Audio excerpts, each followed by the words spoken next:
what is up guys, Evan Aldo here, welcome back. I'm going to do a quick video tonight. If you enjoy the content, please leave a like and check out the links to MEXC and BITGET down below. Details down below for two really good promos only with my link, so check it out. Now, the first thing I want to talk to you guys right now about is the bearish div that is now printing on the 2-day. This confirms in 1 day and 22 hours. It looks pretty uniform, it looks pretty predictable. Right now, what has happened? I mean, right here, the 25, 24.9, 200 weekly moving average, huge area, obviously. I mean, this is a huge area. Also, the same exact area was the top back in August. So, I mean, obviously, came down a lot, had your little rally up, and then, depressing way downward with FTX collapse, all the way down to this spiral line right here, hit it off perfectly on the spiral line. It's a little bit relative. But it's hard to, with the magnet tool, to draw them exactly like everybody's, but it's going to come up on all yours if you do it relatively correctly somewhere around here. And the same thing right now, we're hitting this area and kind of that same thing, double spiral line pocket, and a very high volume area, and you're getting a bearish div. So I would say compared on the 2-day here, this looks a little bit more bearish than it did last year, just at face value, because there is the bearish div. I mean, these usually don't mess around. I mean, look at what it gave us. This was the top. I mean, this marked the top of 2-day bearish div with money flow starting to finally come out. There's finally curved down. They don't mess around. I mean, even here, this was a 2-day bearish div. Money flow was coming up right here. Didn't mess around too much. Came us, brought a good drop downward, then came back up. But the only time they really mess around a little bit is, I mean, even you'd have to. I mean, this was a crazy bull run, but I mean, even you'd have to. There, I guess it didn't work. There, it worked to a certain extent. I mean, this is probably a bigger correction than many would think.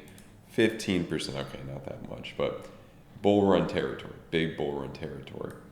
And either something like that is going to happen, we come up farther, maybe one more jump up, that's probably the case for 28 or something, or we reject here. Now, I mean, you probably, you know what I'm thinking. I think we might reject here. I think we probably will reject here, just based on what I said so far in the bearish dip. Also, this wouldn't, I mean, this is kind of like a little bit subjective where you draw it. I would probably give it to you. Yeah, this is a bearish dip too, confirms in 2 days. On the 3-day, we can look at here. So we split RSI is now turned into one RSI. It's starting to curve down. And the same thing kind of happened here. This was at the all-time high. So yeah, there's a lot of signs here. There's a lot of signs that we could come down. Now, anything could happen. You got to realize anything could happen. We're never going to be right 100% of the time. We'd be multimillionaires, billionaires in a matter of weeks if we knew exactly what was going to happen. You could just go crazy, 125x leverage in one of these exchanges probably, and win a lot of, make a lot of money very quickly. It doesn't work that way. It's more of make money slowly over time with strategies that work over time and using good risk management. So kind of same thing here. This is similar too, which is very interesting right there. You came up higher. So if it's like 2019, you get that 14% drop down, then you pump up higher. So curious, if we come down 14%, 15%, 21.5, then you come up higher to probably 28 to 30K. So if March turns out to be a green month, that's where you'd probably end up. And then if it's like, usually history doesn't repeat exactly. I tend to think it's going to be a little bit more like, kind of like a 2015 type of year where you're more sideways rather than a big rally up. I don't think it's going to repeat just like it did here, but that'd be interesting. I mean, we're kind of, even if it's like that, we're kind of like ahead of this in terms of like the months of 2019. But yeah, and it's kind of that right there. So my main guess right now, my main estimate right now is that this is going to give us what we need to come down. Now, for more of the short term, what I think, and the other thing too, more of the short term, money flow is coming out. I think this is pretty bearish on these time frames as well, just based on the money flow. I do think with the VWAPs coming up on these time frames and what's happening on The 5 hour, there's a bullish div, not the 6 hour yet, but the 5 hour, there's a bullish div printing, confirms in 2 hours. 4 hour bullish div printing. Your RSIs are split and curving up. There's a decent shot you come back up to test either 24.6 or this area again. Now, keep in mind, guys, there are a lot of liquidations that will happen up here at about 25, high 25. So it wouldn't surprise me too much if you see a jump up that much. However, if we do just repeat what we did over here, that's 4%. That would not bring us that high. It would, let's see. Yeah, just based on those like kind of RSIs coming up, I mean, it would only bring us a little bit higher, 24.7, something of that nature. Other thing, you know, money flow does look kind of good here. We're starting to come up on the hourly. So there's a case to be made, you know, decent curvature in the 30 minute. There's a case to be made to jump up back to these areas. And, you know, maybe into the weekend, Friday into the weekend, there's a lot of stuff that goes on weekends, less trading volume. You get wicks up and then you come back down. You know what I mean? They call it the pumpy dumpy. You bump up and then you come right back down. I mean, so that's what could happen there. That's what we got to be careful with. But ultimately, I'd be pretty surprised if we just head straight up to 27. I don't think you're going to be able to break through these areas. That's my main opinion right now. Again, could be wrong, not right 100% of the time. So yeah. And if we move on to Ethereum, I wanted to show you Ethereum a little bit because it's kind of the same thing, but ETH looks, I would say, probably a little bit worse overall. The 3-day bearish div, pretty big bearish div, you know, if I do say so myself right here. You know, coming out right there. The only thing that's not bearish is money flow still kind of come up, but these RSIs coming out, this could easily bring us down. And if we do kind of, I think I drew out the main trajectory that I think could happen kind of based on these money flow crossovers on Bitcoin here, you know, ultimately, it wouldn't surprise me too much if you saw a 20 to 25% drop down from, you know, that high in these areas, something of that nature by the end of March.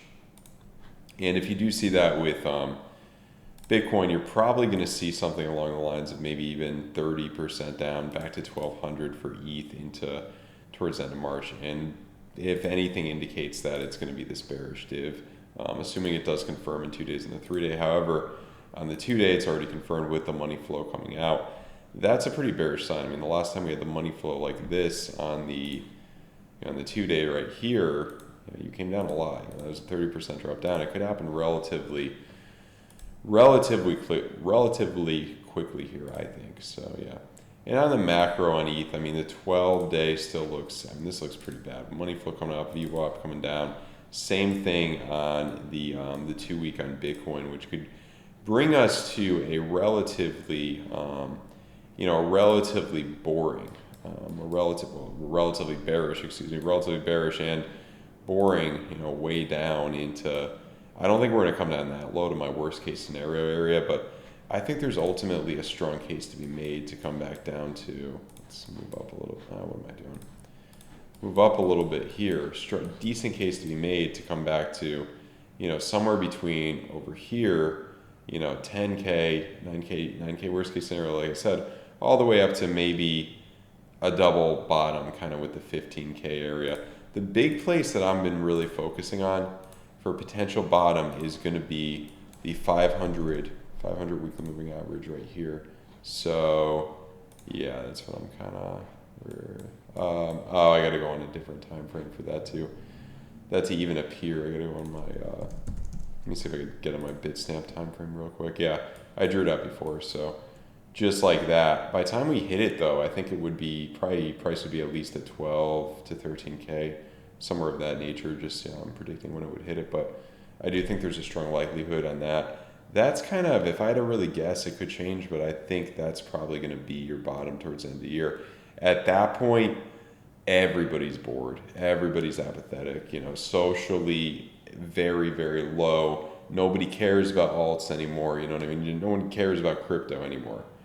That's what I'm kind of thinking may happen, because we just need that, you know, similar to the NASDAQ after 2001. I mean, if you just compare the monthly here, you know, I've talked about these comparisons. I mean, to really get everybody out, to really get everybody bored, which is what you kind of might need here, it wasn't this monthly green dot that gave you the bottom. See, you had two You know, I mean, 3 total green Heiken Ashi candles. Then you came down for, let's see, how many more bars here? This was another 8 months. You came down for another 8 months. Let's look at where we are right now on the monthly. Had 2 so far. Once we close, it'll be 3 green. And then if you happen to come down for another 8 months, yeah, I mean, that's right around November, so towards the end of the year. I think there's a decent possibility for that. I don't know if it's going to repeat exactly like that, but I think there's a decent shot of that. So that's what I'm looking at right there. Again, that's just my 2 cents right now. That's what I think based on these bullish divs that usually don't mess around. Stuff like this usually does not mess around on the 2-day. So yeah, guys, hope you enjoyed the video. Please leave a like. Please subscribe to the channel. Check out the promos for MEXC and BITGET down below. Both really good promos. Details in description below. You do not have to deposit very much to get a quote bonus. So yeah, check that out. And have a good one, guys. Goodbye.